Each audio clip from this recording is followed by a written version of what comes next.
Hello, a round of applause for the warriors who are still here. Great. Many people are checking out of their hotels and coming here. But the most important thing is that you are that you are live streaming simultaneously for many countries in 3 languages. And if later you wish to watch these panels at your hometown, you can talk to us, and we can offer you the pocket free mind. You can hold an event in your city. You can watch with some people the panel and watch the panel, and then hold a discussion about it afterwards. We'll offer 15 panels to watch in your city. You can hold one per month, and you will be helping your city a lot. So let's go. Now I'd like to call to stage our moderator. He's an amazing person. I admire him greatly. And obviously, this year we was able to increase twofold the fee paid to each one. It will be because 2 times 0 is 0. Dr. Hermano Tavares, he's a psychiatrist. A round of applause. He has a PhD from USP, he has a post PhD from the University of Calgary. He is an associate professor of USP. He coordinates the clinical program do jogo patológico clinical program. He's an expert on the field. In the field, and then he later will call to the stage all the other panelists. Thank you, doctor. Hello, you guys. How are you doing? Let's be fast because this panel is comprised of interesting panelists, and it will be great to talk to them and hear from them. And I'd like to end a little bit before the scheduled time so that we can open for questions. Could you please put my presentation? I have a short presentation to give, and then later I will call the other speakers. So, what do I do to what to do? Oh, the clicker. Thank you. So let's talk about gambling disorder. Where should I point to? Okay, thank you.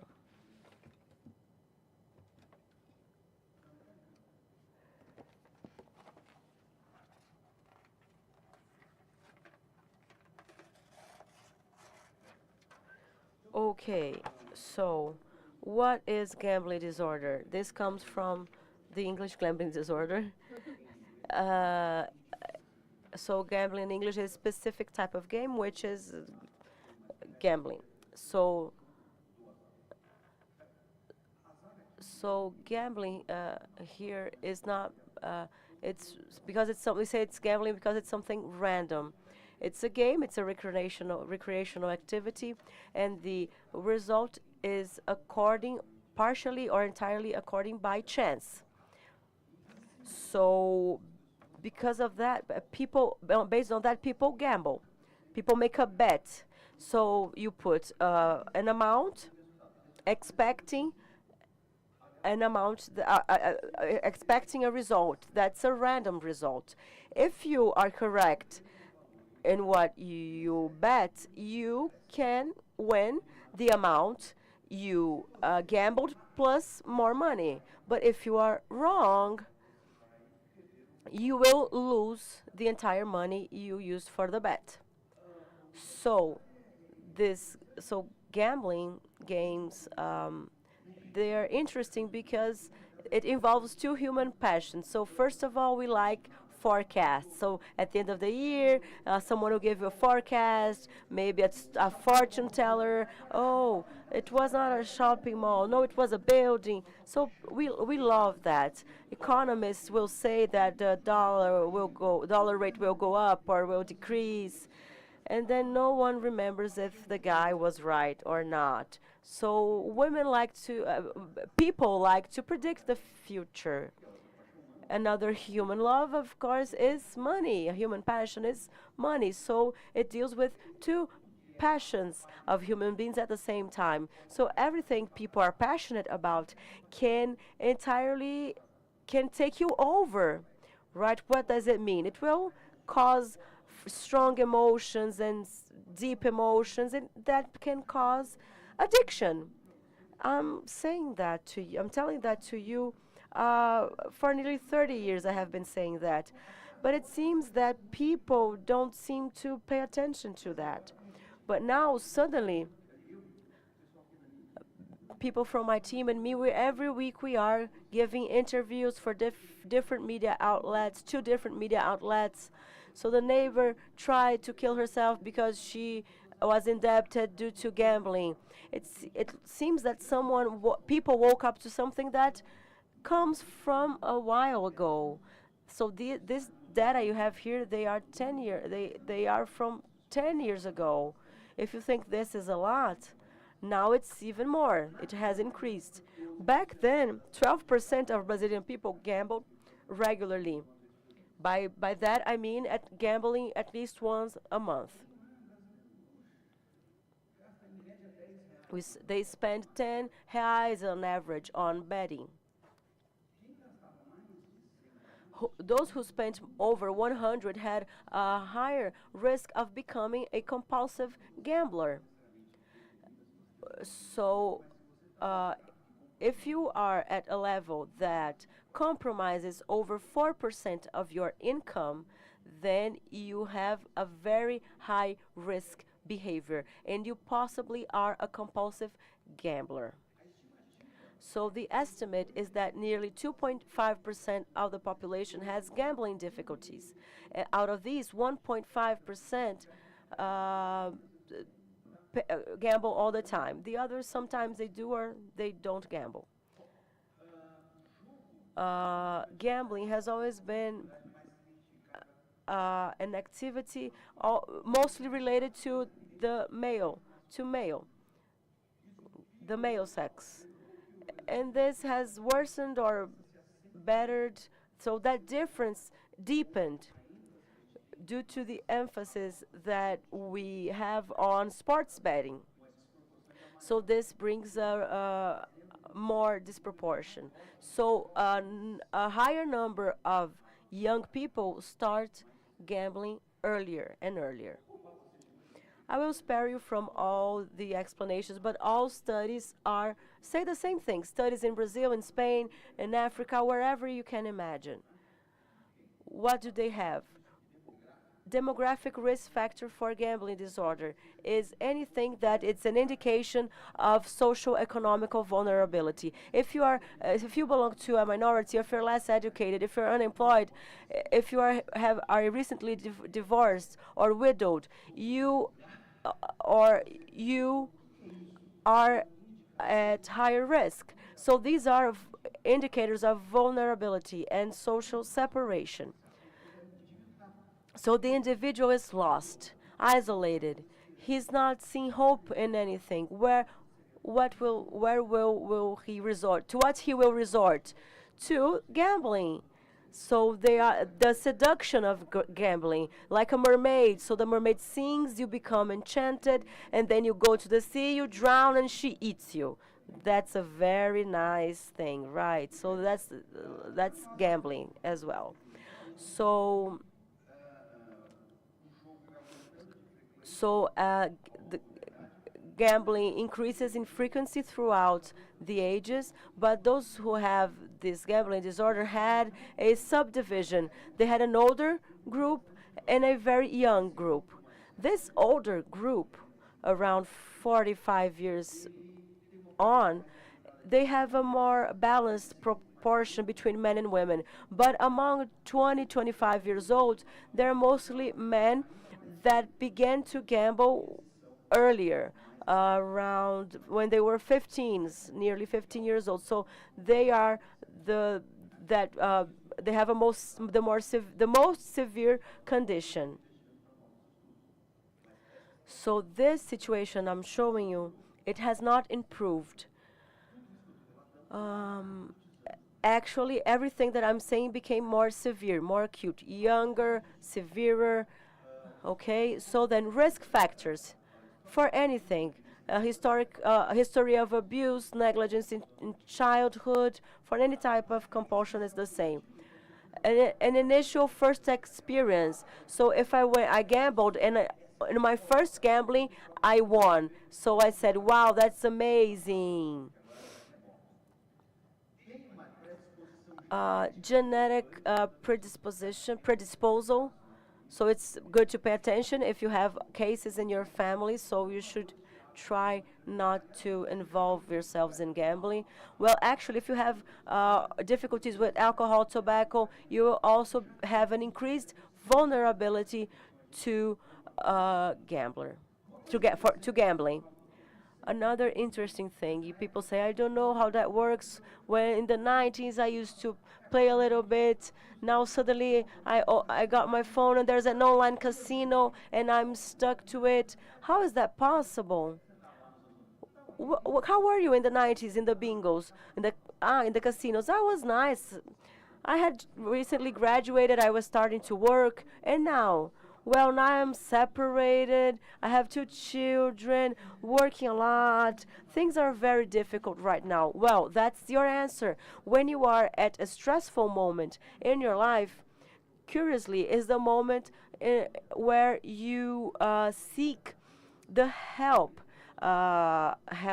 in between quotes in gambling and similar things. And curiously, this is the worst moment for you to seek those habit creators, so habit creating activities, because you are vulnerable to developing a habit, an addiction. Do you have relatives, friends, acquaintances who treat themselves for Parkinson's disease? Another one is the syndrome of the unquiet legs. These are movement disorders. Movement disorders, they have to take a specific type of medication, dopamine. The thing is that dopamine is the same neurotransmitter involved, related to the habit creators. And many patients who are treated with that can create a compulsion.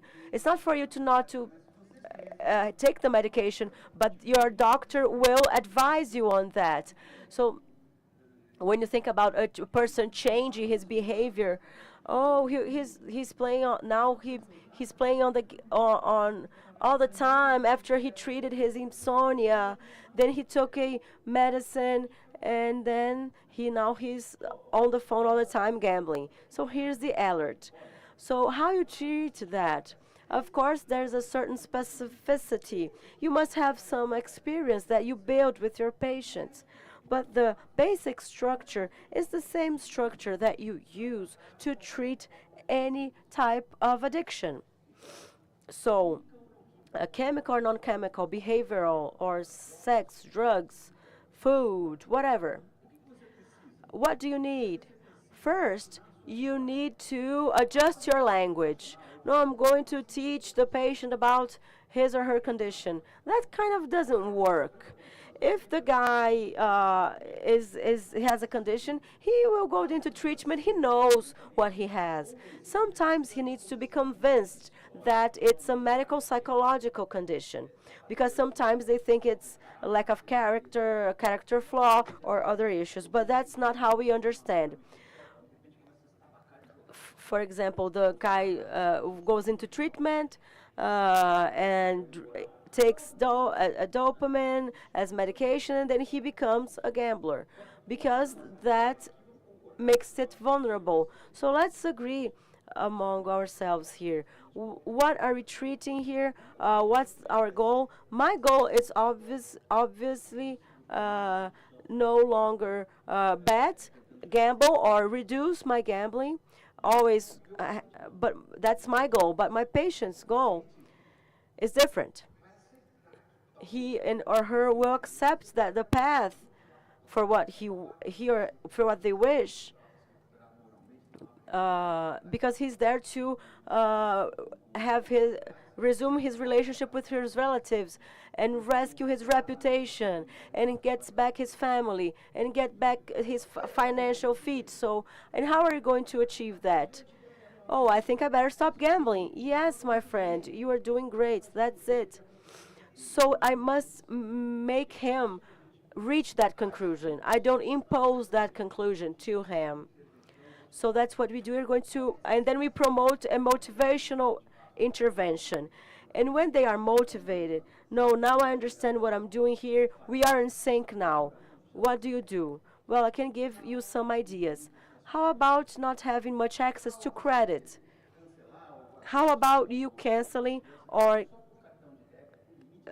giving that to someone to hold it for you? Only use your debit card and have 300 reais. Come on, only 300 reais? Yes. Don't you want to protect yourself? Yes, sure, I'll do that. So you start creating strategical blockages. That's management of contingencies. Because when the person is taken over by that frantic activity, that person can't reflect much. But now that the person has suspended or partially suspended, you will address the underlying conditions. What are the underlying conditions? No one wakes up in the morning and say, "Whoa, today is a nice day for me to become an addict and to be addicted to something." People have previous conditions: anxiety, depression, grief, losses, things that they have never looked at, issues they have never paid attention to. So now that they stopped gambling, these things will resurface. And it's time to treat that. You can treat that the way you think it's best. Maybe cognitive restructuring, or maybe psychodynamics, depending on your line of work. So, but you have to treat it. Just say, treat it. Supposing that you have a solid base, behavior is better, um, critical situations will happen. Challenging situations will happen. So, oh, a cousin came to town and said, "Man, I owe you some money for a long time." And he paid that guy 300 reais. And no one knows about that money. Oh, my. Then the person, it gets tempted, and you look at and you look at the mobile phone, and the mobile phone looks at you and says, "Come, my darling." What should the person do? So it's better to predict those situations and foretell them. What happened? What would you do? I would relapse. Wrong answer.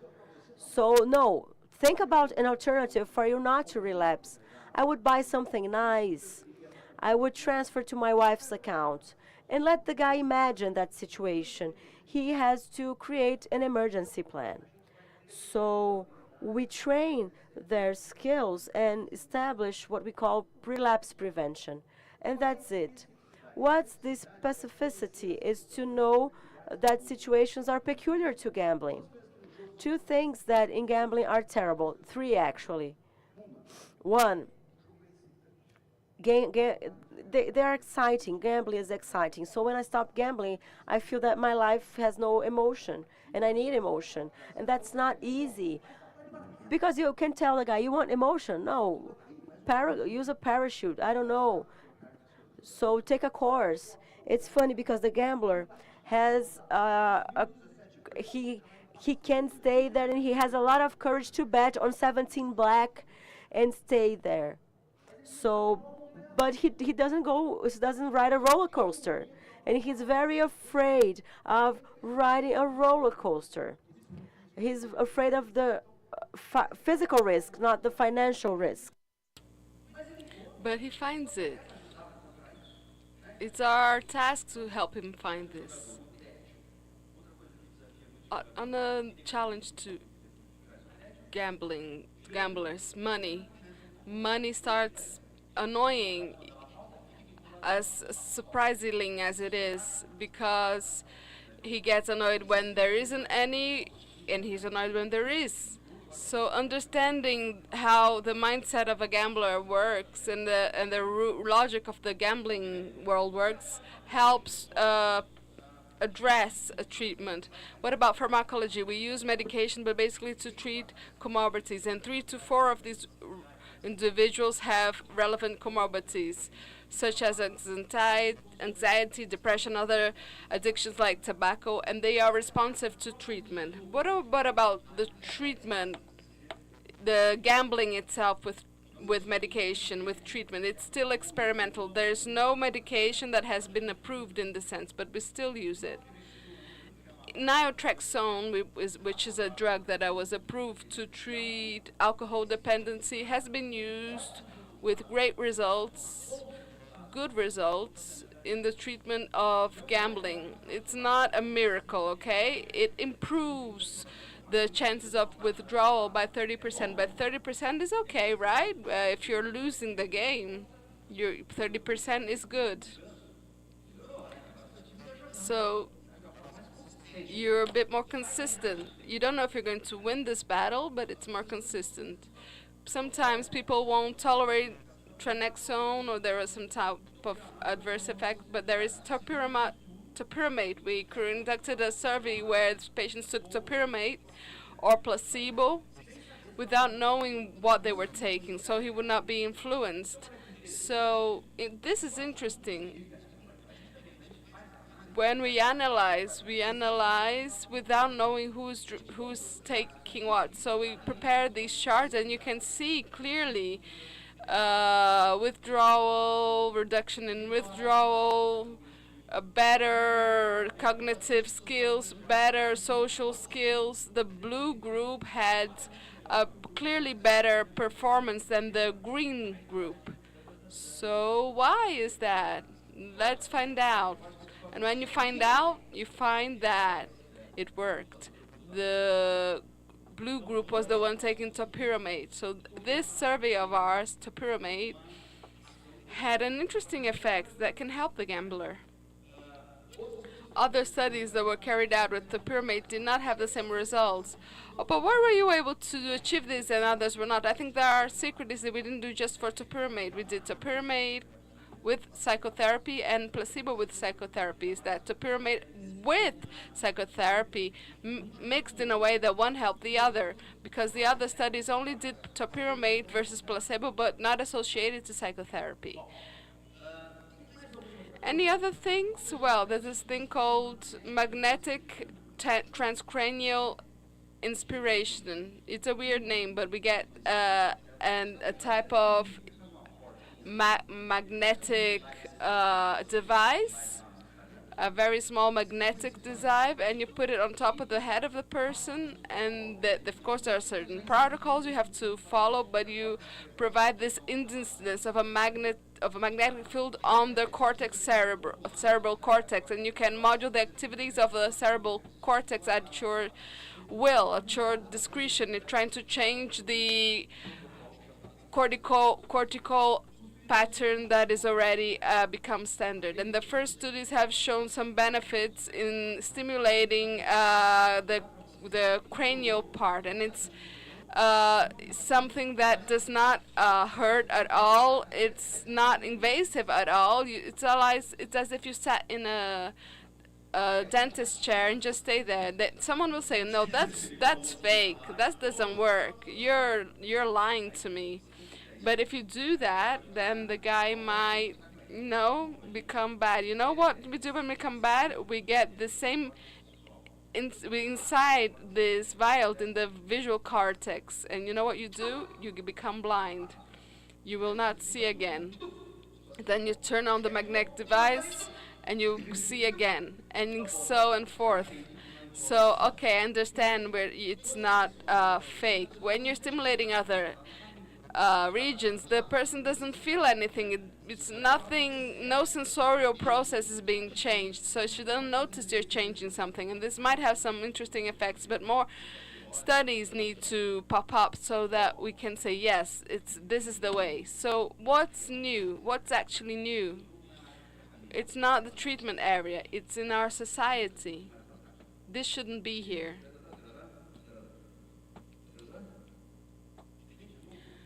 What new? This is old. This is old. As how we played a few many years ago. People decided to do an upgrade of the gambling environment, so did another upgrade, some type of thing called Intelnet, and then that amazing environment is in your pockets, and that's concerning. Raise your hands who does not have a smartphone with a smartphone. Of, she doesn't have one. Okay, that's good for you. Amazing, Livia. Congratulations. But only 3 people. And when you said you didn't have one, you left it in the car. You left it in the car. Are you detoxing? Tell us why afterwards. So, a round of applause to you guys. You are more independent than I am. Because mine is here. You don't have, you left it there. Okay. My question is, who does not have a cell phone here? And only Olivia doesn't have a cell phone today here. All other people have a cell phone. So, and why is that? Our cell phone is just full of opportunities because of a law enacted on December 12, 2018.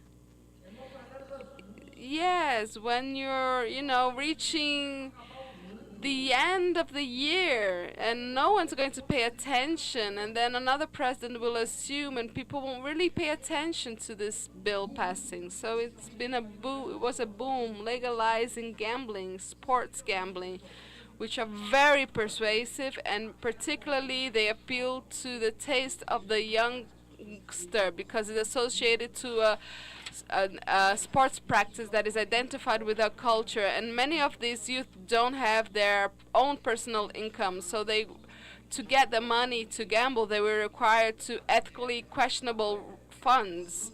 So the exposure of this thing to young people will cause some type of moral erosion, and that's concerning.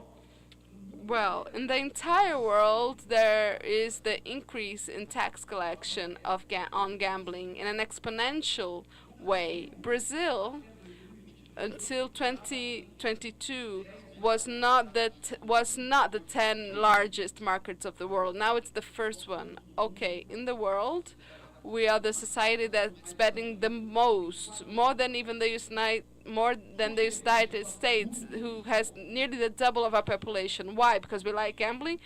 Yes, in a certain way, but other societies like it. The problem is that we legalized gambling, but did not regulate gambling, and that is the cause of our problem. Regulating gambling needs to be based in a series of measures, 10 measures that you have to, I'm going to spare, okay, of telling you about each one of them. But what I want to say is that after the advertising, you have moderation. Oh, because you game and you play games and you gamble and this and that. Until even the lady, I'm a bit silly, I know. Remember that woman won the medal, the gold medal of the Olympics? No, not Rebecca. The other one from judo. Bia. Yes, remember when Bia won the golden medal? She cried. I cried with her. Yes, I cried with her. And 1 month later, I said, oh, fuck. She's doing sports gambling advertising. I can't believe that. Someone needs to have some type of public relations person to work with these people. And then a person will say, I gambled on that game that Bia told me to play and I got screwed. Bia, you owe me one. Because it's no worth, it's pointless to do all this type of advertisement and say, play, gamble with responsibility. No, you cannot do that. Gambling is playing with serious things. Gambling is playing with money.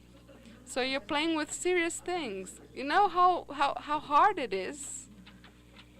So you know how hard it is, how difficult it is to earn your money? I do. Mine money, I really have to work hard to earn. Then I'm going to bet on it. You want to play responsibly? Then don't play. That's the only responsible way, not betting at all. If you're betting, then you're being irresponsible. So I would say bet or gamble with less irresponsibility. The irresponsible game, the way it's proposed in Brazil and the entire world, is based on a false belief. So I can, bet, but supposedly this friend of mine that gambled knows exactly how to do that. So he's not going to get screwed, but not really. He's already has 10 to that. Where is the responsibility of the partners? But who are the partners, to be very clear? The partners of the gambler are the government, because the government gets a good part of that to it, and bets itself. Where is the responsibility of government in regulation? Where is the responsibility of the bets? The government's responsibility is to limit how much this individual can spend, especially for the ones who can't control much, and it is to get some of the money it collected and invest in the training of the National Health Service network. And to treat the people that became addicted? What are the responsibilities of the bets? Well, it's to create and put in market games that are not predatory, that not encourage such competitiveness. And then there's a lot you can do that does not comprise, that does not harm game ability, but that it's not that bad in terms of effects. But then in this case, we're talking about responsibility who is gambling or betting. So my friends, if you like us, talk about us to your friends. If you do not, talk about us to your enemies, but always talk about us. If you really liked it, you can do our course for approving treatment to disorders related to impulse. And in January, we're going to launch a course specific for gambling addiction. And it's specific to it. Our website is associaçãoviverbem.org.br. And also we also have promit.com, promit.core.br, promit.co.br. It's a group of treatment for disorders on mental disorders. Now I'm going to call our next panelist, my friend, my former master's degree student. He has a PhD and has overcome the master, way overcome. Daniel Spitzer, a psychiatrist specializing in childhood and adolescence, with a master's degree in sciences of the behavior from the University of Rio Grande do Sul. He came from Porto Alegre for this congress, guys. He founded GEAT and coordinates the group of studies of pharmacological addictions and is part of the World Health Committee for the study and the perfecting of the problematic use of digital games. Daniel, it's an honor to have you here with us.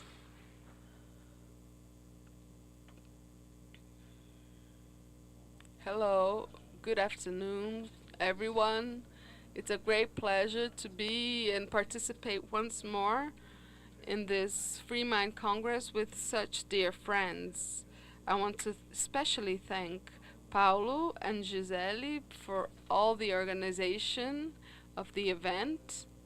Well, and it's a pleasure to participate in this panel which brings the thematic of addictions and behavioral addictions to a public used to listening and talking about chemical addictions. I think it would be easier for you to understand the subject because there are several similarities between these two big areas. So now, today, I'm going to talk about, and it's always difficult to talk after Hermano, but made it easy for me because I'm going to talk about this convergence between what are the gambling games to digital games, video games, and what these two areas have in common and how are they taking advantage of one another to grow even more and consequently causing more trouble to the population. Let's see if I can use the pointer now. Just a second.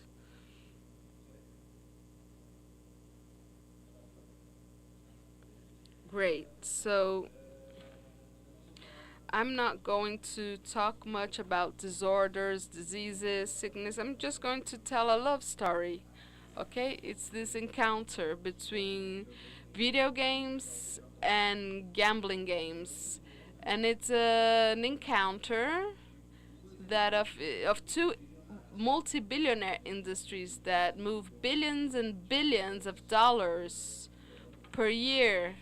It is in fact where the money is, and this marriage make both of them even more profitable. Some short concepts such as what are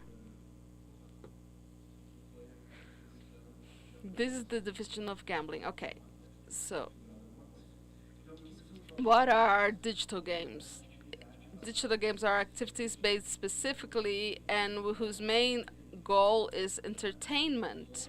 It involves where we have well-defined rules. It involves much more skills than luck, differently from the gambling. And when it does involve money, this money is related to buying items and not necessarily the use in a certain gambling.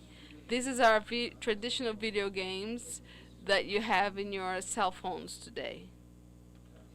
So here it should say gambling games. Gambling games, as Emmanuel put it, defined as to risk something that is of value to you, to try to, in an attempt to win something of value, whose result is determined partly by chance. So these are the two most important definitions between gaming and gambling, digital games and gambling. So what we have seen currently is this mixture, this and confusion between elements of one and another, which makes it complicated to make a difference and identify what is just a video game and what is just a gambling game. So, and why do we say that? Much of it has to do with with what we call gambling, simulated gambling game, which are games that is where they imitate the core features of a gambling game. For example, the appearance, the sound, the actions you will have in the game, but that do not offer the opportunity of a payment in cash at the end. So this is a simulated gambling game. So do you remember playing Mario?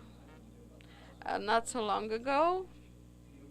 There's a moment. There's the casino of the Luidium where he can get in it and play that he's gambling, pretend he's gambling. So he's not going to put money or withdraw money. But you'll get used to that, and that is very important. These games, these simulated gambling games, can have two core characteristics. It might bring the gambling as a central element, or the video games itself. I will explain that shortly. So when the core element are the bets, even if they are bets and gambling, we don't receive any type of money or financial reward. This happens mainly For instance, due to social casino games. Social media are full of those games nowadays, and they simulate, they mimic gambling games, card games, and they are for free, most of them. But the person can even put some money to pay more to unblock other levels within those games, but with they do not withdraw money. They do not gain money, the money they invested. So another way that these another form of these gambling games are demonstration games. For instance, many gambling websites have, for those who are less who have who are younger than 18, you can play that you are gambling. So sometimes you will have access to the same games on which you could put and take money if you want, but this will not involve money necessarily. But you're having the same behavior as someone who is traditionally gambling or actually gambling, and these are available in traditional gambling websites. In addition, well, up to now, very easy for us to seek in our memory to remember how it's a gambling game, how do we bet, and how they can take place without involving money, to make people progressively more used to that and make that accessible to people, especially those who do not have money or who can't due to age. But there's another issue here in which these gambling games elements are similar to video games. And that's what happens when many video games they include elements of gambling games. So, for instance, the roulette uh, machines, and so as part of the experience of playing video games, because these things become accessible and children get used to those games at a very early age. Now, these fantasy sports games, for instance, when participants create and manage a team, they call their teams, and depending on the result of the of championships, you will win more or less points. You will score more or less. Another one that's very important are, for instance, the loot boxes. Have you ever heard of loot boxes? No? Okay. What are they? They are things that we find a lot in video games nowadays. They are small boxes. They can look like a box or some other object. They can be won inside the game itself for free, or you can buy a loot box, and inside it there will be a prize which you don't know what it is. They are very popular in video games today. Over half of the most popular games of video games contain these loot boxes. 75% of players say they bought loot box in the previous year, and 31% of teenagers aged 11 to 16 inform that they have already opened a loot box in a video game. That's how it works in the loot boxes in video games. So here you have a box. It will have a design and visual and hairy design, which very much looks like gambling rooms. And then you will receive a prize, a random prize, because you don't know what's going to be. So these loot boxes, they do not have a gamble involving in it, not necessarily. At least it's not their core element, but they involve some mechanics that match the technical definition of gambling games. For instance, some of them can be bought with real money. The player has the chance of winning a rare item that may be expensive. That item might be sold through other websites, or it can be exchanged by other things also that also have value. So it can even be used as bet in gambling in specific websites where you bet the items you won inside a loot box.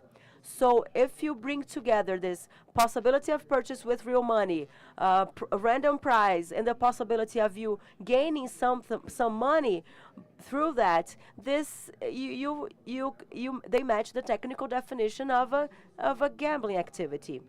And there's a clear relationship between buying loot boxes and having problems with gambling games. The more you spend in loot boxes, higher the severity with gambling will be. This is true for adolescents and children.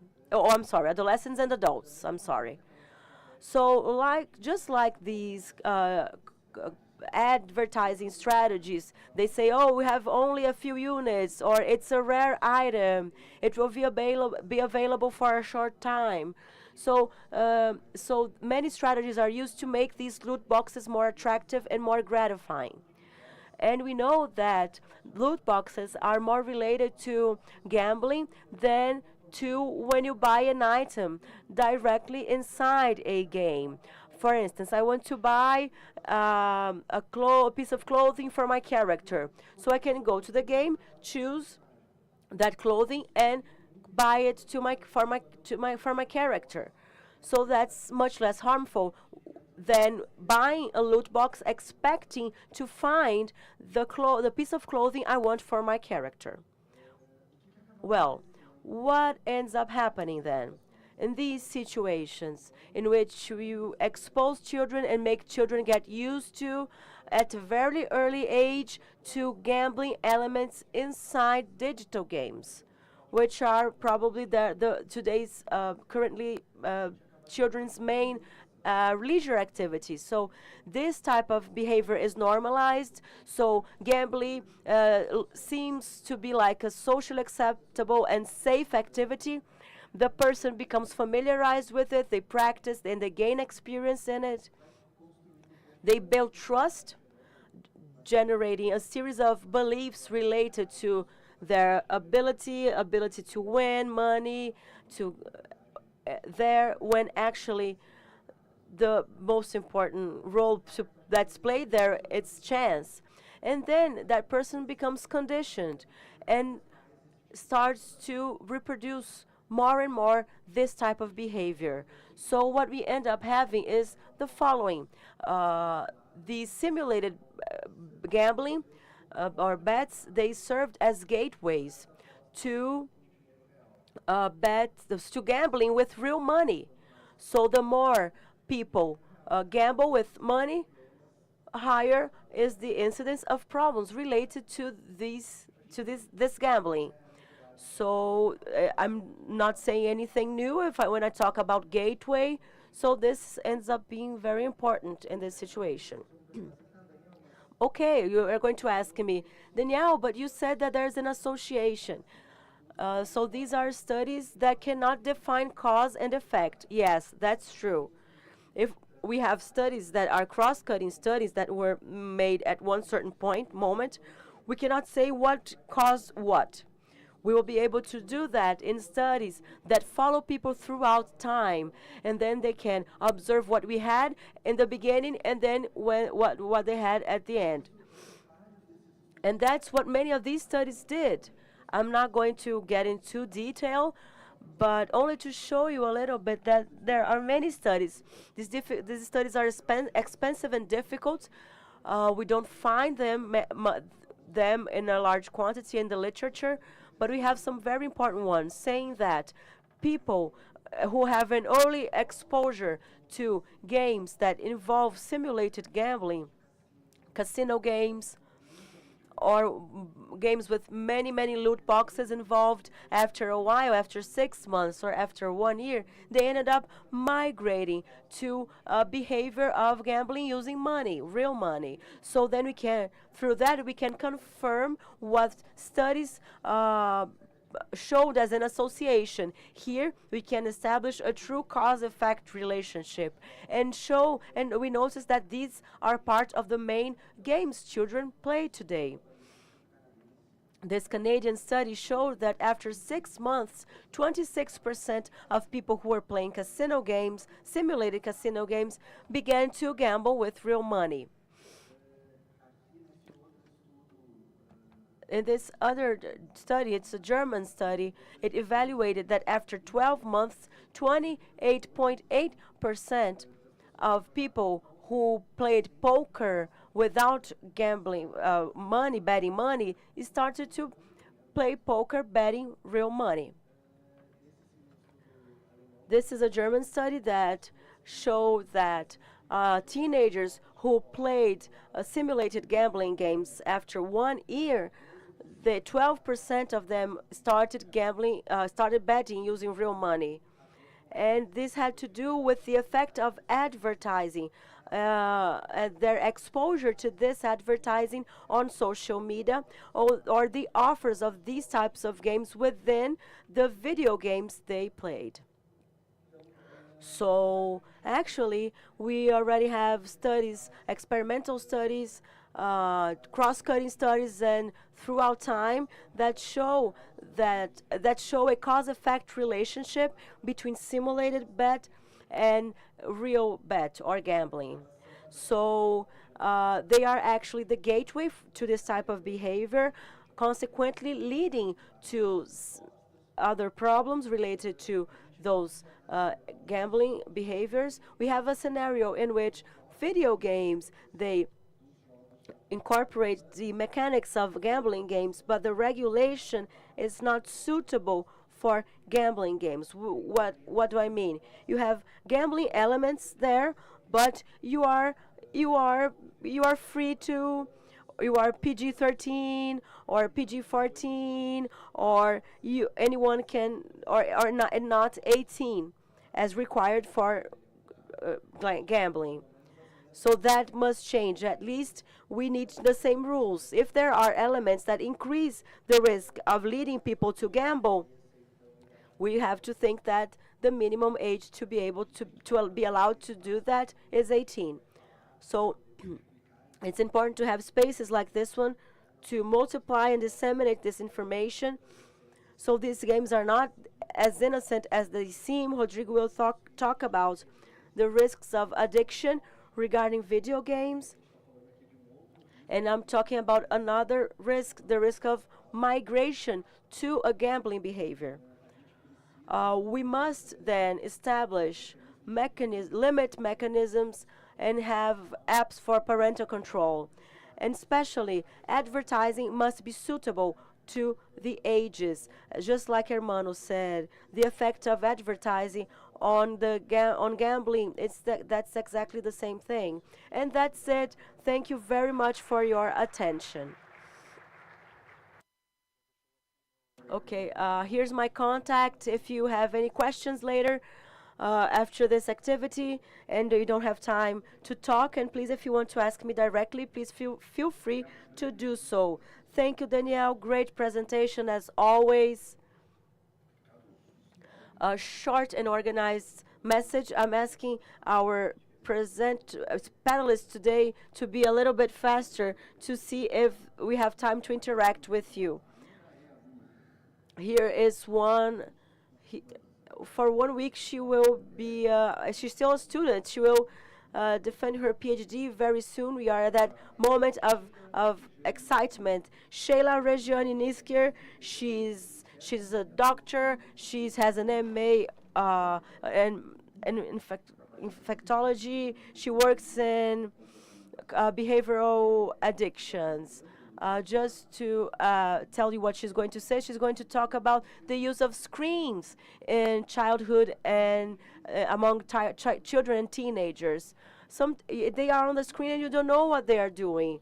It's not the convergence of gambling. It's a gambling with streaming, with electronic games, and with social media, and sometimes that happens in the same environment.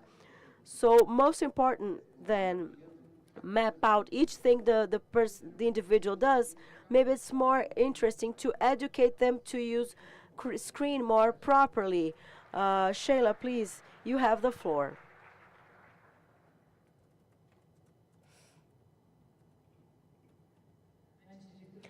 First of all, I'd like to thank for the invitation. Thank you, the invitation of Freemind Congress and Professor Manu to talk about the excessive use of screens by teenagers and adolescents. Since we are talking about this interaction, man-machine, and this interaction increases.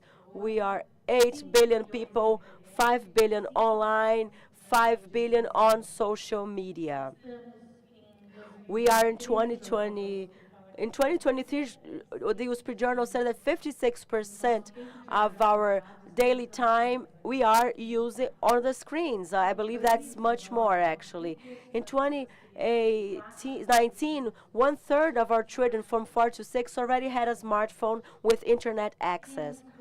Today, we have there are no boundaries in geography, geographic boundaries, a one world at real time, the capacity of a knowledge revolution, relationship revolution, and entertainment revolution. The world is not this is happy when it's healthy and adaptable to out of control. Things get out of control very easily. So issues on among family, genetic and epigenetic, they are endless. So time spent on social media in Brazil is the ranks second in countries that people where people spend 9 hours and 30 minutes, and the rest of the world stay 6 hours online. We spend over 3 hours on social media. We stay in front of TV 4 hours, nearly 4 hours. We are 93% of the population, according to the 2024 Hatkins Online.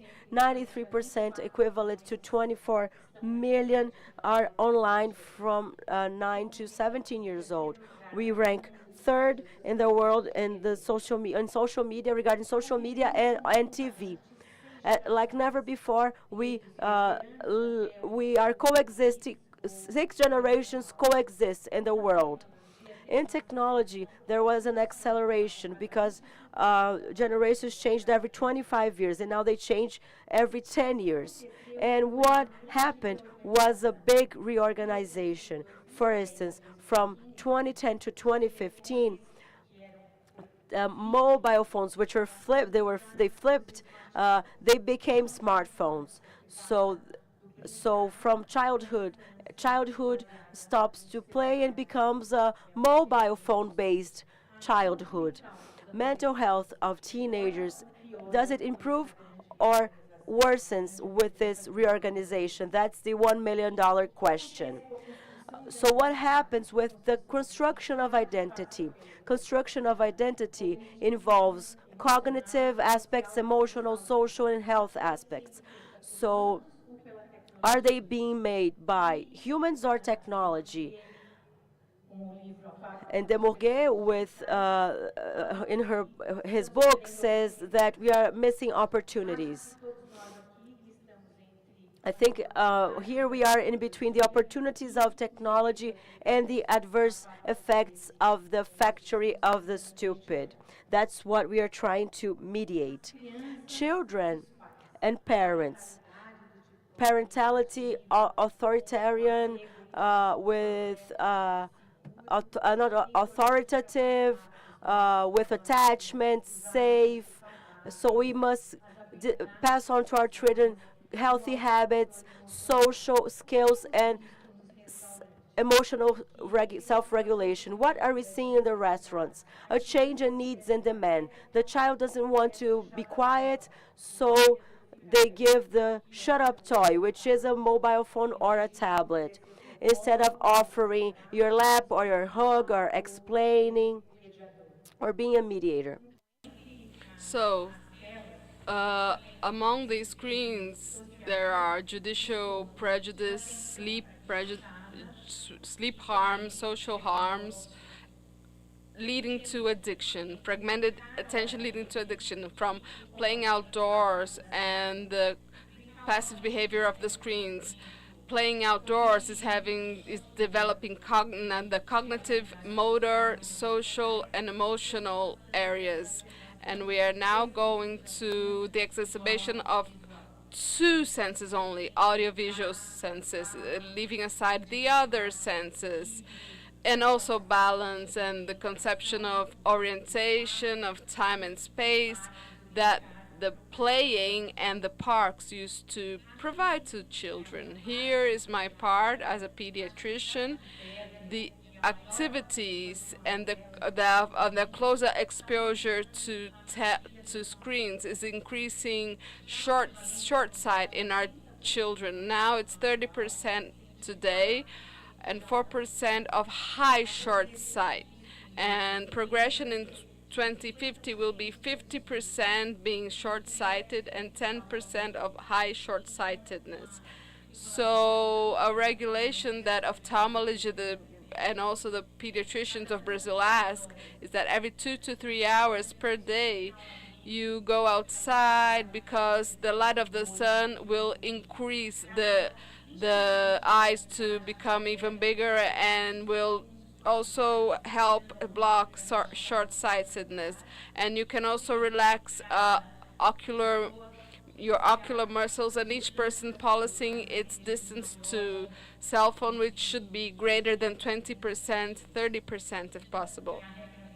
So it's a Rule 20-20-20, which have been requested by eye doctors and pediatricians. What about Generation X, a new generation type, a different type of humans, the digital natives that were born after 2000, between 2000 and 2010, people that have to be monitored regarding how much time they stay or spend looking at the screen. It's a multitask generation, multi-platform generation. But what are they? Hypercognitive? We know that our brain is monotask. It needs to have an only focus to inform the long-term memory. What I like to highlight here is that social networks from 20 to 2010 that emerged and organized several of our adolescents and young adults today. They do not stay offline or online, they stay between the both.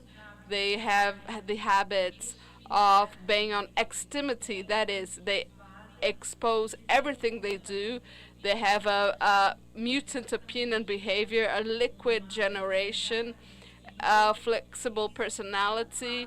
They don't do anything by deducting things. They are self-taught and they're protagonists. They don't use manuals. They just tinkle, tinkle, tinkle until they find and do what they have. They have food next to the screen, and they are very prone to trends, and they talk through symbols such as sensational content needs to be curated. Because they have lots of information without content. When at their free time they use the screens, they lack of missing things, which is the fear of missing out.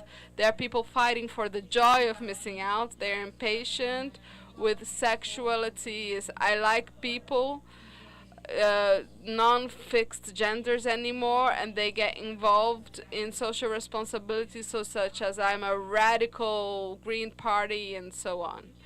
And what happens is with the seductive algorithms, well, the algorithms, we all know that growth of our children and adolescents from 10 to 12 and the limbic systems of emotions is already formed, and the prefrontal cortex of the executive emotions, of the executive activities are still being formed and only end by the age of 30. So when you choose a food or film, and everything is offered to this child or adolescent. So we are plastifying the executive function. Synapses are increasingly specific, or are we actually decreasing the synapses of our teenagers? They write through emojis. They don't have to write the entire sentences anymore. School now. School of teenagers need to respect diversity. The the peculiar person is an interesting person also, such as Greta Thunberg, who had Asperger and that had depression, stayed 1 year out of school, and if had then not respected her emotional skills of each one, she wouldn't have reached the place she did. We have to develop social skills of our adolescents at school. Teachers need to listen and be mediators and be individually treated, challenging, encouraging challenge, flexible curriculum with interesting digital literacy, but at the same time they can formulate questions and not jump to AI, and so that he can be creative and collaborative, have that this young person has critical thinking, culture, creativity, and communication. At work, then, how is this person at work? They like work related to technology with flexible times regarding demands, by demand delivery, being collaborative, engaged, and agile. They like playful spaces. They are very loyal to respect and motivation. They are resistant to criticism, and as all of us, they want a fast-growing career. What is the future present of these adolescents regarding IT? Is it a pathological behavior? This behavioral addiction? Why is just the prevalence of this in the world? Depends on the evaluation, the location, if it's a clinical evaluation, if it's in general population, so the prevalence changes a lot. In DSM-5 in 2013, they used to say that it was an issue for future studies. In 2018, they consecrate electronic games as psychiatric disorder, but there are many other games that also inside in this configure in this sense.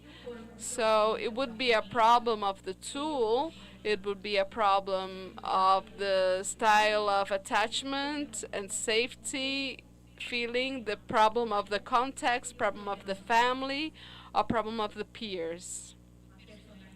The personality, we know that is relates to the intolerance to frustration, low self-esteem, insatisfaction, shyness, loneliness, aggressiveness, narcissism, being antisocial, having an unstable temper, lack of self-control, and exaggerated search for new sensations.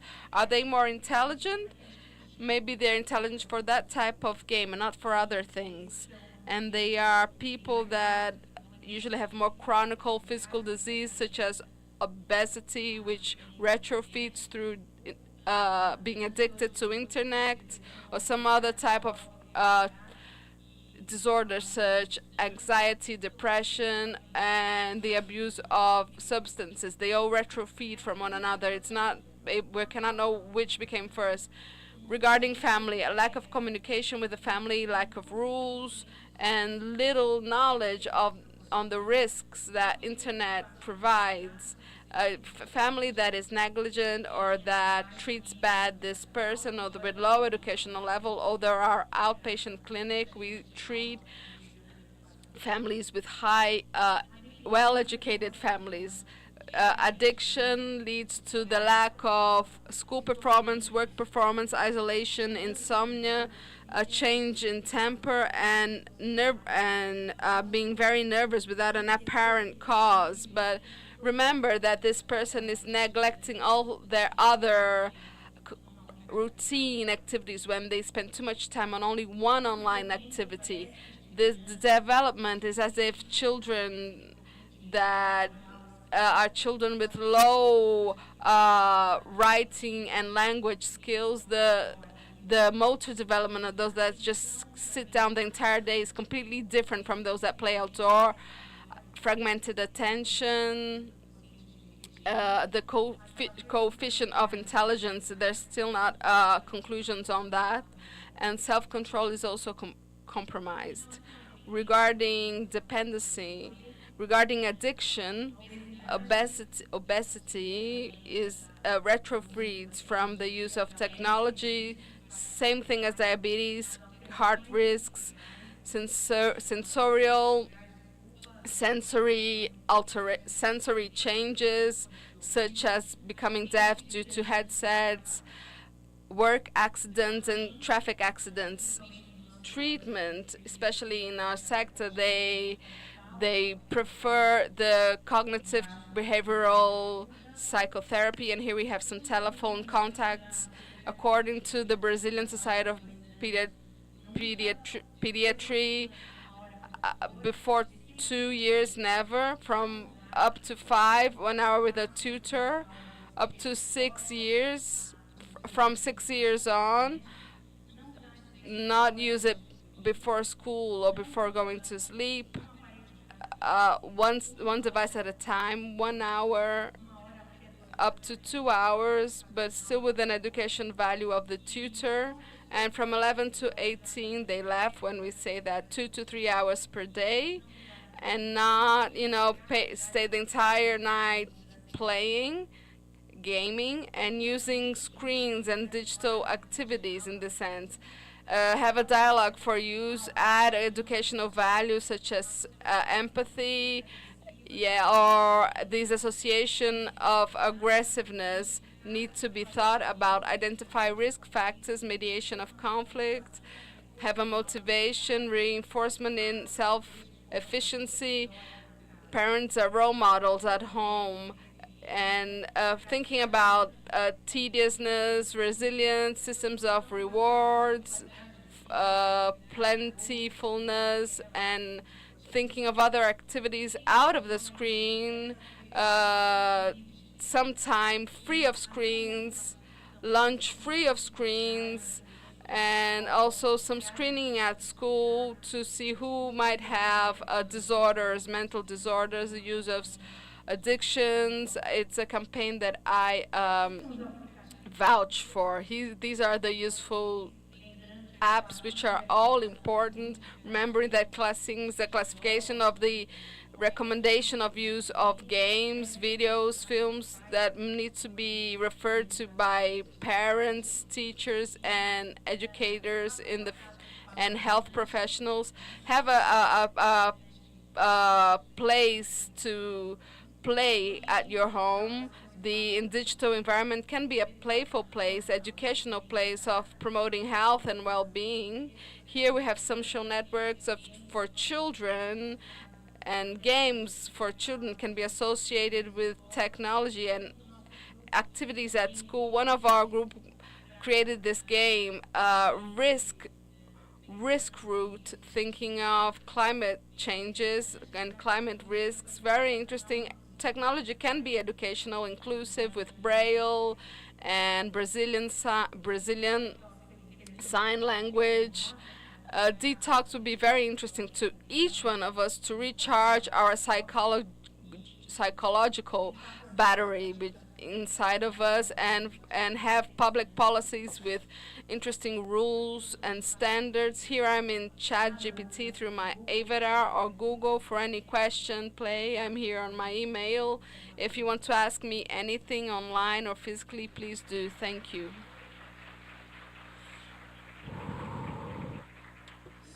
Excellent. Now we have the mission of sticking to time. Our next panelist is Rodrigo Menezes Machado, a psychiatrist, a doctor, collaborator of our outpatient clinic, and coordinator with Carla Onig, who could not be with us. She was last year, of the group of addiction to technology of the Institute of Psychiatry of the University of São Paulo. In addition to all that, he also is the father of Olivia. Maybe that's his best, the best thing in his resume, which I know will increase. Come on, Rodrigo. Well, I'd like to thank the invitation from Paulo for being here. I had the opportunity of telling this last year, but after the participation in 2016 in Freemind, I took the coverage and contacted Professor Emmanuel to be part of the outpatient clinic. So this is pretty much part of the story on this about regarding the study of this topic, and I'm very proud to be here, of being able to talk about this. Well, we talk about bets, screens. Now we're talking about games. We're in a congress about drugs. What unites all these conditions and behaviors? All of them are behaviors, whether uh, behaviors that generate pleasure or substances that generate pleasure, but also the processing of pleasure in the brain, the capacity of stimulating and mobilizing our brain and our attention and desire. Very simply, I want to explain how this processing happens. It's centralized in a network of circuits, which are called a cerebral reward system. Everything that gives you pleasure, whether directly or indirectly, will stimulate this system. For example, imagine I'm hungry and I see this really beautiful sandwich in the streets while I'm passing by a place.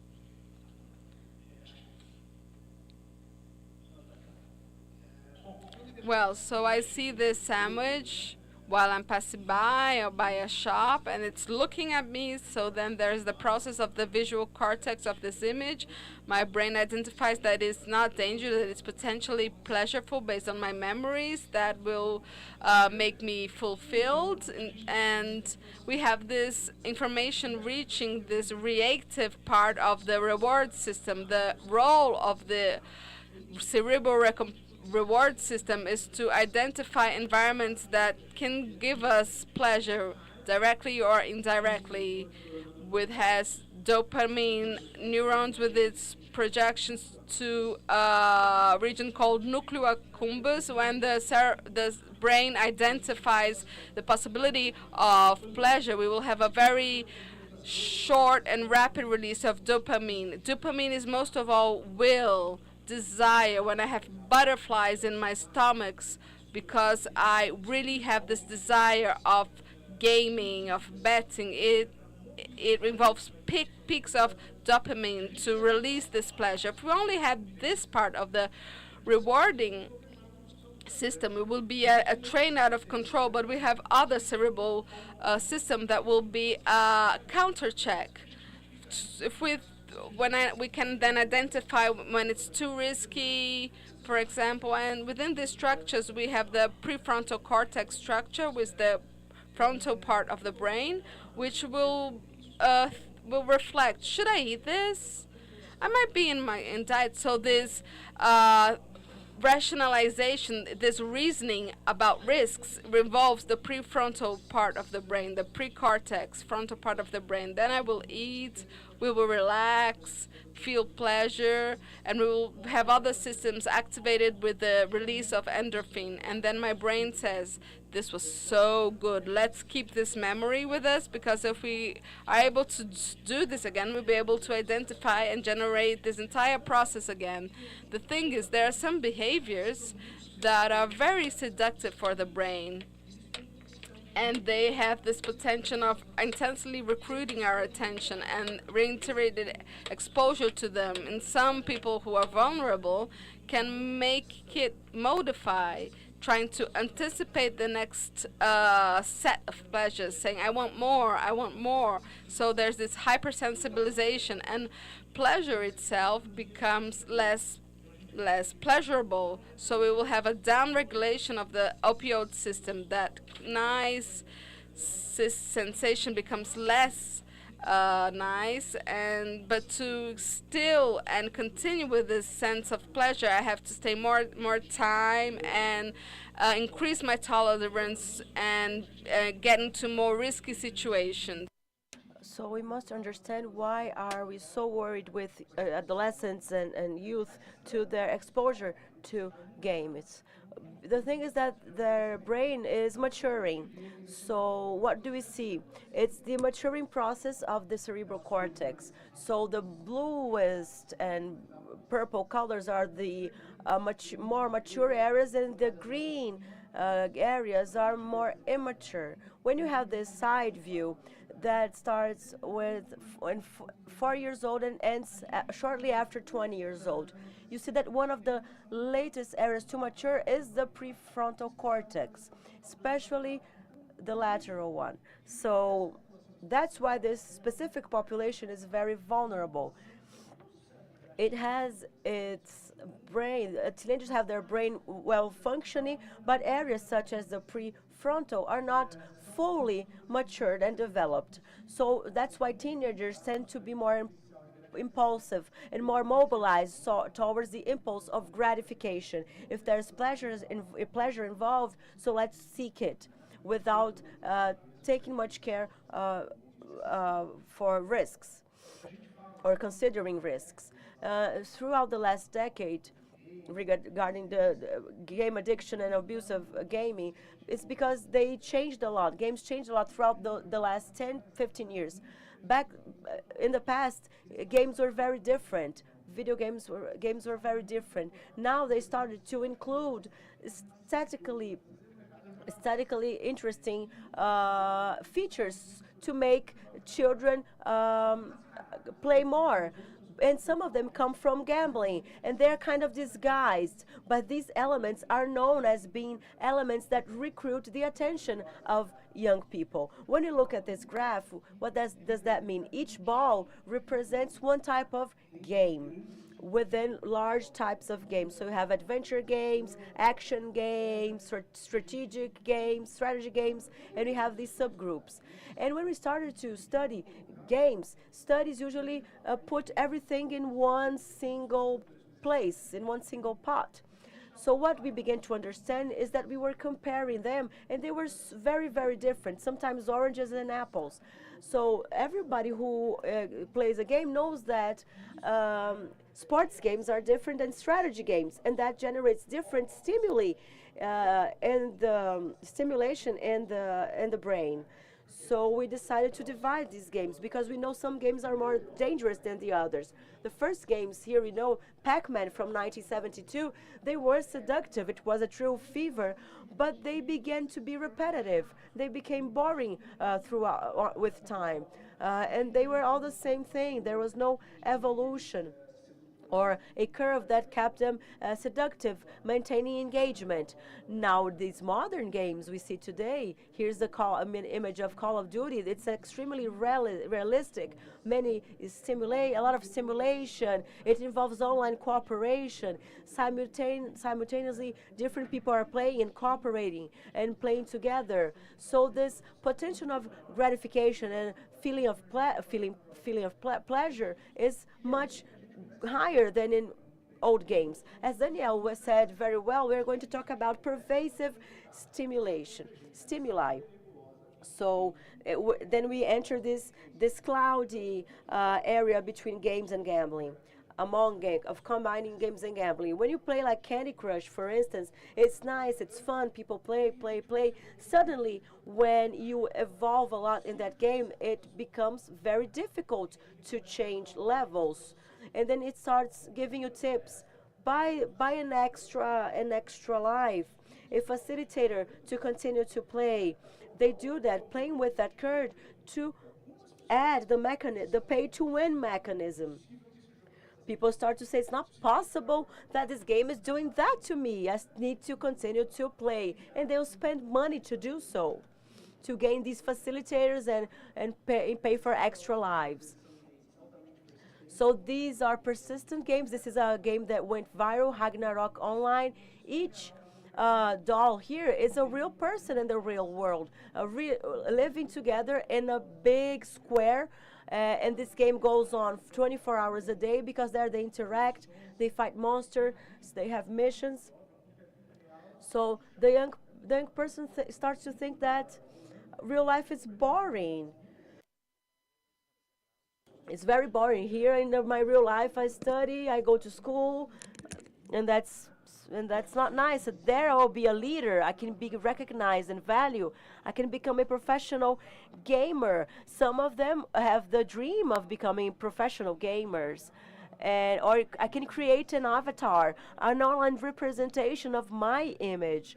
And there are studies that analyze that connection between the avatar and the young person, and it seems to exist a transposition of the self to inside the game, and a different connection between the young person and that avatar, that representation. Now, then we enter stimuli that are even more dangerous, as Danielle said, areas, gray areas, and well known by the literature as pervasive stimuli. Um, well, and they think this happens only with teenagers. No, this study here was conducted with children aged 3 to 5. They got the mobile phones they use, and saw the apps they use the most. And the study mapped out the types of elements inside the game that were recognized as manipulation design. Those pervasive characteristics whose goal was to keep those children connected, or make them spend money. So they divided into 5 groups of stimulation whose goal was to encourage purchases or continue to play. But only 20% of the apps these children use did not have this manipulation design. These elements came from gambling. So 80% had the presence of this manipulation design elements. And we know that as well, you see the population that has lower socioeconomic level and that have less schooling levels as well. So now you go to that sphere of sickening itself. So the first person that started to talk about technological dependencies was Kimberly Eng. She coined the term internet addiction at the time. Since then, there has been a scientific evolution regarding this theme. In 2013, as Shayla said, DSM shyly put in its manual game addiction as material for future studies, and there is ICD-11 placed gaming disorder as a psychiatric disorder. So it was recognized. So it's a medical condition that's very well known and is very well established. The first I'm not going to talk about the characteristics or criteria, but what did we begin to understand with those studies? To recognize an addiction, many of the characteristics of the criteria for diagnosis were inherited from chemical addiction. In the games, some criteria and elements were not as robust or not as present in that population for us to simply copy the diagnosis criteria. So that model that was used, Mount Griffiths, it was used by DSM. It was basically transposed. Then science began to see that they did not entirely were not suitable for the internet addiction. So here's a comparison between 2 patients, case A, case B. Both of them filled the criteria for gaming addiction, but one of them did not present 2 criteria that were continuity of using game, despite the negative consequences, and the loss of control. Elements that are core elements to classify addiction. There must be harm to the person's life to say that she is addicted to something. So I began to think that with that criteria we could be over pathologizing, just labeling children who played too much but that were not sick yet, and saying that they were addicted to gaming.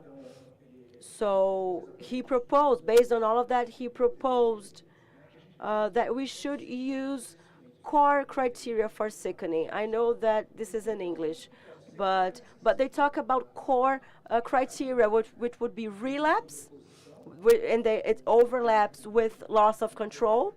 So relapse or loss of control is a core element for any addiction. Withdrawal It's also very much studied in this field because it's rare for us to see withdrawal as we see in drugs. But when they have symptoms of withdrawal, it's a definer regarding this disease. And the other criteria are important, but a little less important, because in addition to that, we would need the functional harm. The person the person's life is harmed due to that. So then we had the criteria of the ICD-11. Due to time, I will not describe them here, but common things we see in addiction, priority in regarding to other fields of life, harm in other spheres of life, and etc. What's the percentage of the population that's sick? Regarding the use of technology is nearly 7%, and games 2 to 3%. That's what this study shows. 2% of the population that's sick. And 2.5 men for each woman. So gaming, boys are more vulnerable, and social media, the girls are more vulnerable.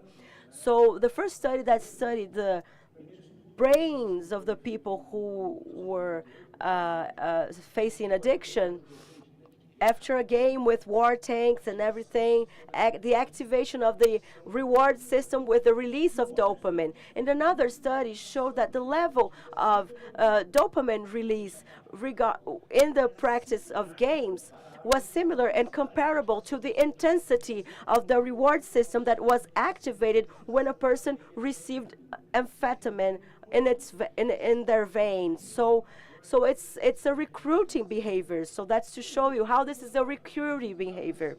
And sick individuals, you see modifications of their brain circuits. So emotional regulation, inhibiting control, etc.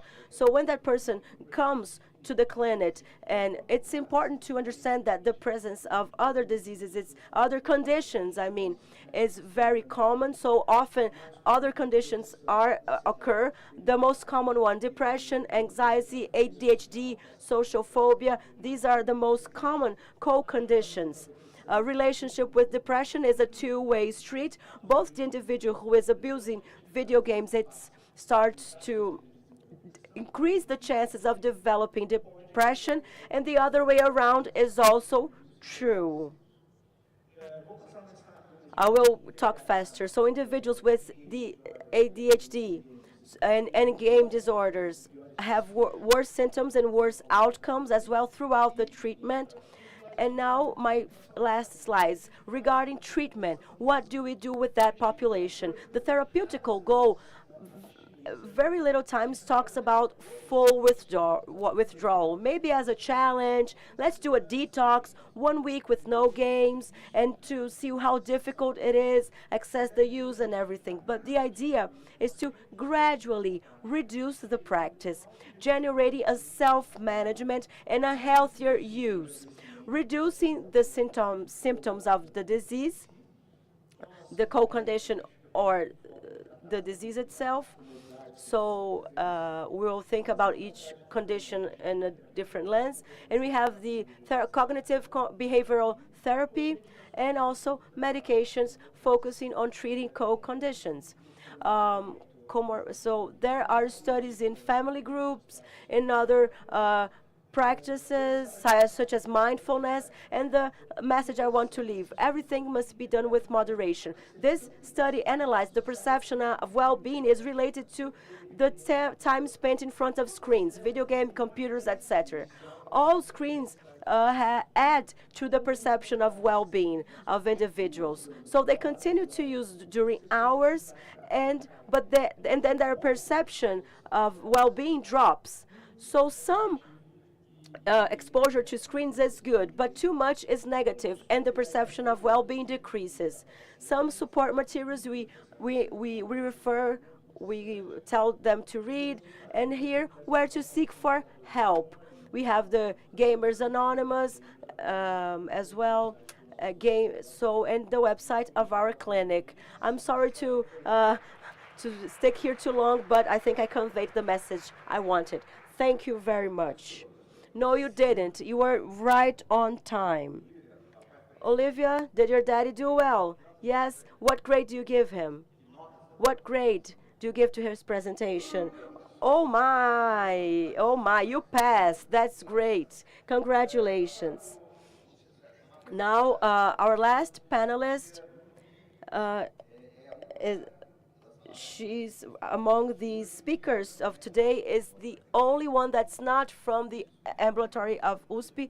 So, and it's very important because she will offer us a different perspective, the perspective of the citizen, of fathers and mothers who are worried. She's a co-leader of the Committee of Expansion of the Disconnect movement, which seeks to promote the delay in the use of smartphones and cell phones and social media by children. Lilia, good afternoon. Do you know the Disconnect movement? Could you raise your hand, please? Who has already heard of it? That's good. You will leave here knowing a little bit more about us. My name is Lia Ludwig. I work as a co-leader of the Committee of Expansion of the Disconnect movement. This movement emerged only 5 months ago. Is a parents' movement, and we seek to offer to try to find a solution. I think Sheila and Rodrigo put very well all the problems we are facing as a society, as health care professionals, and I bring here a perspective, an idea, a solution that's effective for the issue. That issue we think it's insoluble. And I hope you will agree with me that this is effective solution. Well, Sheila put very well, and Rodrigo as well. He talked about all the problems we are facing, mental and physical and cognitive health among children and adolescents. So, but why parents are giving the mobile phone to their children at such an early age? And then says that everybody has a mother except me, except I. And that's because of that, my daughter got a mobile phone. I bought her a mobile phone because many people, most of her classroom already had a mobile phone, and she was feeling the effects of social exclusion because the way they played, the children's repertoire, and etc. She was no longer part of that. So us as parents, we feel that we have a Sophie's choice to make today, or we choose to give early a smartphone to a child, or we choose to see our child suffer because he is being socially excluded. It's not being part of the digital talk and of the digital group. But there's a solution to that. What if I talk to the school, to the parents of my children's school, and we together have an agreement to delay giving them mobile phones? It's a very simple idea, but why? It seems so impossible, and it's not impossible, and we are doing that in practice. I'd like to uh, bring here the sources we are using in our movement, the references. They are experts from various fields, not only psychiatrists, psychologists, pediatricians. There are people such as the judge Vanessa Cavalieri, who takes care of the infractions committed by teenagers and children, and she sees that in practice, everything that is going wrong in society and movements around the world. And I would like to highlight Jonathan Haidt book, Anxious Generation. This social psychologist of the United States launched this book this year. I think this book launched and focused a lot, addressed a lot, very tired parents, tired of all this what's happening, and clinical offices full of sick children and adolescents. And in the book, he talks about 4 simple recommendations that really help solve the problem. And as a movement, the Disconnect movement, it focused on the first two. The first two uh, a massive collective agreement among families to add giving their own smartphone to their children until they have at least till they are at least 14 and access to their own social networks until they are at least 16 to access their own social networks. It's simple. It's burdensome, but it's simple. It's very empowering for the parents to think that if we talk to the parents of the friends of our children and the colleagues of our children, we can change this reality. Because today, what we do is pointless, useless. We learn. I listen to so many important things in the Congress, but at the end, children are entering too soon in an addictive world of the smartphone and their own smartphone, which is even more addictive. It's in our hands to change this reality, and it's something that can be done. What else? Well, who has ever heard of dumb phone or cell phones for the elderly? You know, those old cell phones, they're back to be sold. The first cell phone that we all had, it is now becoming a trend. And one of the things that we suggest is that the smartphone is not the first cell phone of a child. I, as a mother, need to tell my son he leaves school, he stays at home, he goes to the club and somewhere else. I need to have contact with my child. Give him a dumb phone, a simple phone without internet. This is an alternative that is very good, that also needs to be a joint action. If everyone has a smartphone and I have a dumb phone, I will be criticized by my group, by my peers. They will make fun of me. So this has also to be discussed among parents. And for those who already have a cell phone, well, as a movement, we invite for reflection, and I know it's much easier to say than do. I have a 15-year-old girl and a 10-year-old boy, but can we take back a decision when we have an entire school community questioning and thinking of a local an agreement to delay the delivering of a cell phone? Can we substitute it for a simple cell phone without an internet? If my son already has the cell phone, can I postpone social network until he's 16? Okay, he can have WhatsApp, smartphone, but can I postpone social networks? Regardless of the decision of taking back your decision or not, it's important to have some agreement. I'm not going to be repetitive here because I think Shayla and my colleagues spoke very well of this, but there needs to be agreements. And another point is that there's also the need to have dialogues between parents about social norms, social etiquette, social protocols. Because if children has cell phones and I invite them to go to my place to play, why should they take the cell phone? That's a quite good question. I want to talk to my mom. Okay, you can use my cell phone. Call your mom. The child doesn't need a phone at their friend's home or at a party. But once again, if I do not agree with the mother of João, José, Beto, then it's difficult to implement this.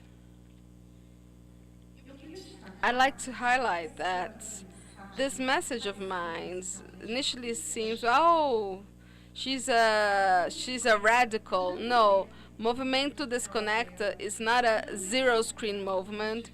It's not an anti-technology movement, and it's not a radical movement. What we are actually is for a balanced use, appropriate for the maturity of each age. Dr. Vanessa Cavirelli, the judge of the Childhood and Youth Court, says the smartphone is a product for adults that today is in the hand of children, and that should not be in their hands. One thing is my son using my cell phone to see something, to play something, to use a tablet, to play something. He can stay 1 hour on the phone per day and 2 hours per day on the weekend. Another thing is to have a cell phone where he will put in his pocket and it's with him all the time. That that is completely different. If we're talking about uh, addiction on adults, Sheila has just mentioned, Danielle also, sorry, Rodrigo, has just said the brain is not developed, sufficiently developed for this control to happen. What are we doing as a society? This agreement resolves so many things. So how does the disconnected movement actually work? You might be asking yourself. At the top, on the symbol of the disconnected movement, you have the group of management, the management group of the movement, where we have several tools, processes that are ready for a commission leader or a volunteer. I started with disconnected movement, wanted to take it to the school of my children. So I'm a leader there. The leader will gather with other parents of the school who will want to address this topic, make the difference in the subject, and we start calling and convening with parents. Let's create a WhatsApp group, guys, to talk about this topic, cell phone. Who is interested in talking about digital literacy and all these other issues? So it's a base of supporters that we reach in several ways. There are several details in the entire school community, and there's a process. On the website of the Disconnected Movement, we have a manual that is ready. So if you want a message that is ready for your community, a group of detachment of the school, here is the message. You just have to adapt it. Everything is said in detail so that if a parent wants to become a volunteer, can go through this process. So we create a commission, involve the community of parents, and create a research at school with the entire community of parents.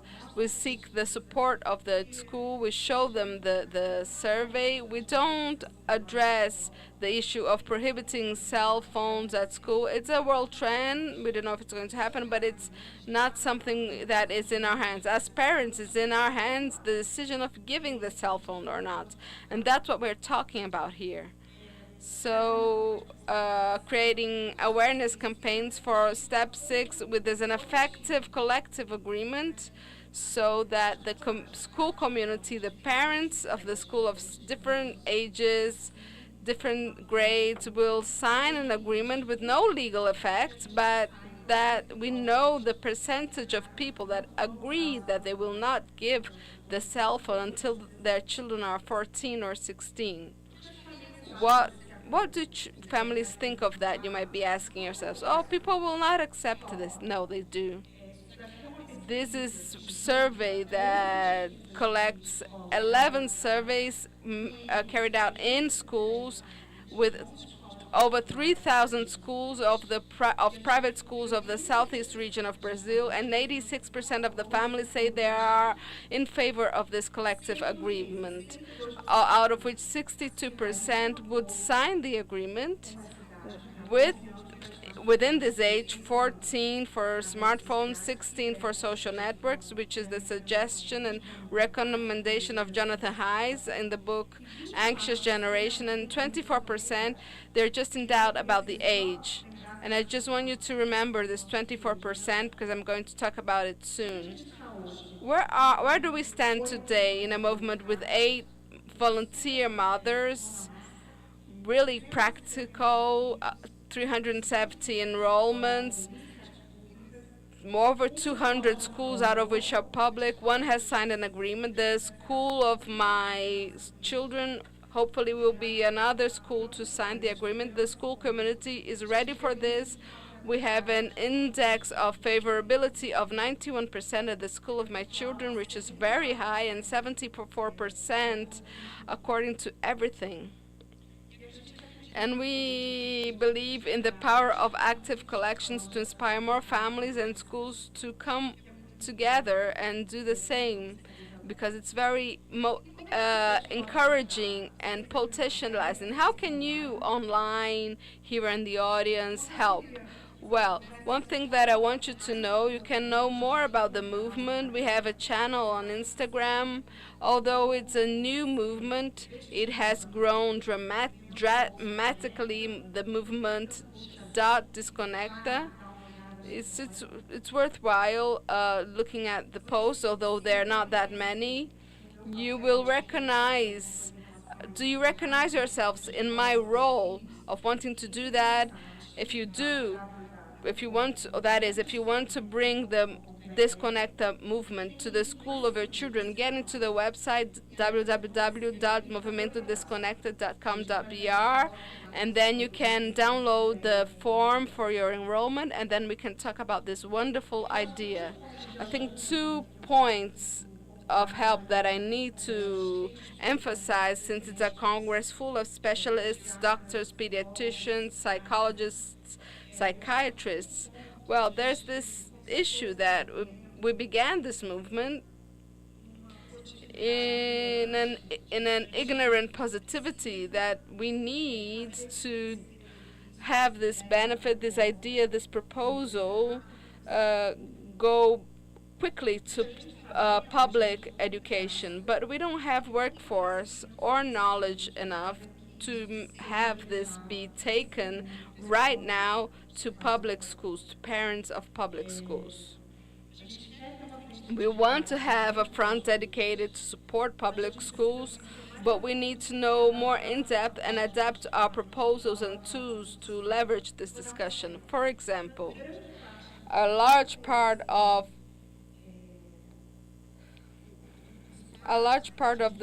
the steps that we propose have to do with activating the school community through WhatsApp, which at a private school, all grades of all classes have a WhatsApp parents group.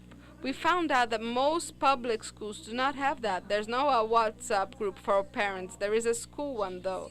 So we need to adapt, but I need to make it clear that if you're very interested in what I said and want to also be part of this movement, download the form, enroll yourself, and we can talk.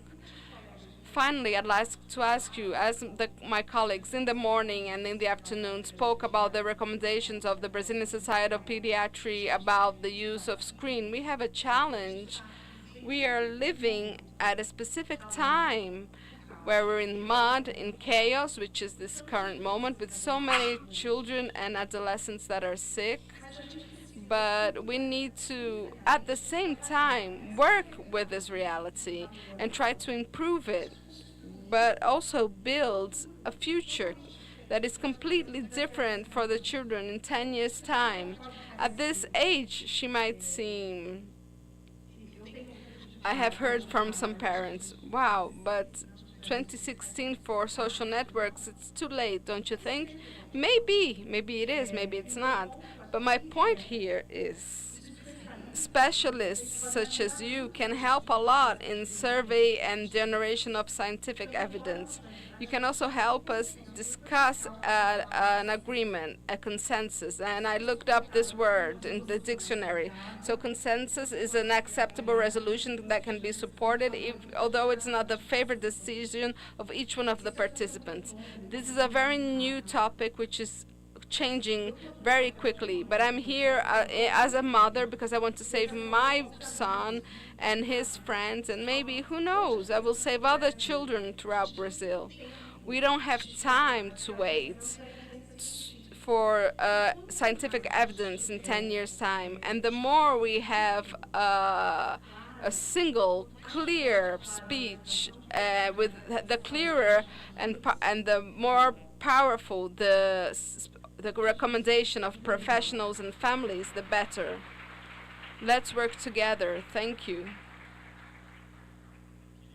So I made them all rush so that they were in time. Paulo wants to say something very important to you. Okay, then we will have the ending. Some people are frustrated. What? There will be no questions? No, there will be questions. After the we conclude, we'll stick around, and you can come talk to us, okay? Leah, some people already are saying that they want to talk to you. Okay, lots of people want to talk to you, Leah, so please don't leave. Paulo, Hermano, and all of you that participated, please come here so I can give you a certificate of participation and take a picture. Round of applause for these people. Wonderful people. Our wonderful Dr. Hermano, he's already from the Freemind family with Danielle and Rodrigo.